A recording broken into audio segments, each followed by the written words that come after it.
Today I would like to talk with you about the importance of world and heritage language education. So let me begin by giving a definition for world language and heritage language. A world language refers to a language that is not the official language of the society. So here in the US, any language other than English can be considered a world language. A heritage language is a world language spoken by one's parents natively, or perhaps even in one's family. So for example, I speak only Mandarin Chinese, which is my native language at home. So for my two kids, Mandarin Chinese is their heritage language. The majority of the world population speak more than one language on a regular basis. In Asia, people in many countries speak a heritage language that is different from the official language, and world language education begins in early elementary grades. Across Europe, children start to learn a world language between the age of 6 and 9, and they need to master 2 world languages before they enter college. In the US, only about 20% of the K-12 students are enrolled in world language class. What about heritage language learners? While we are a nation of immigrants,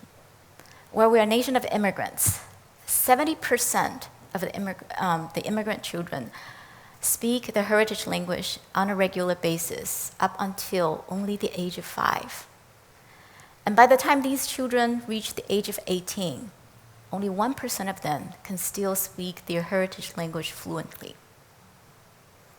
Now you may wonder, why is it important for us to learn a world language? People across the world speak English. There are at least 3 reasons why world and heritage language education is important. First, global competitiveness. In order for our country to maintain competitive globally, it is very important that our children are equipped with advanced cross-cultural and cross-linguistic skills that will foster national security, international cooperation, and also global commerce. Second, perspective diversity. People from different cultures have different perspectives.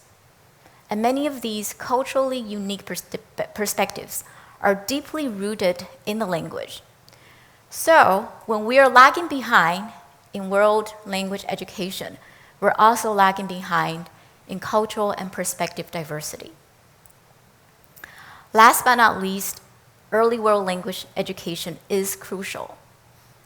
Research has shown that children with early experience in a world language can better develop positive attitudes towards other cultures. And also, they're more likely to reach a high proficiency level in that language. Unfortunately, our education system has failed world language education in K-12 schooling. And what's worse, many parents and even educators of immigrant children think that if these children continue to speak heritage language at home, they're not going to learn English well. This is a serious misconception.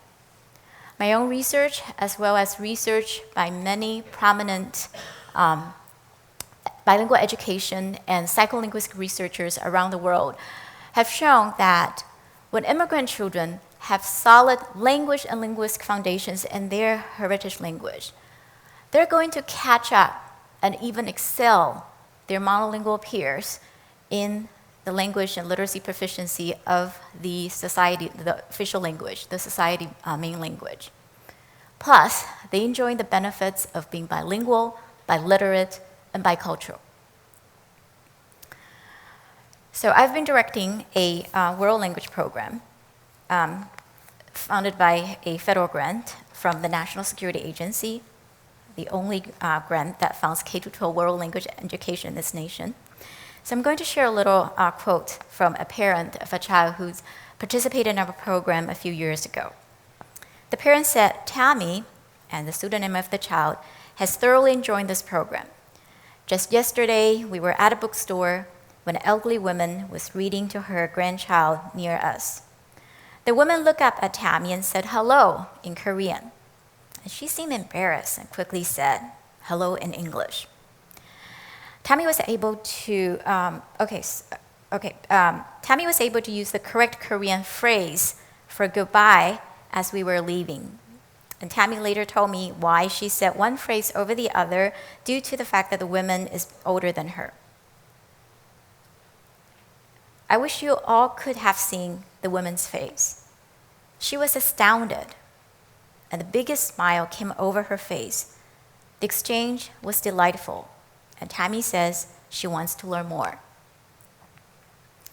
So, in order to preserve our nation's cultural and linguistic diversity, to maintain our global competitiveness, and to foster a generation of world citizens with global awareness and appreciation of culture and perspective diversity, it is vital that we critically examine how we can better establish and promote early world language education in our country. Thank you.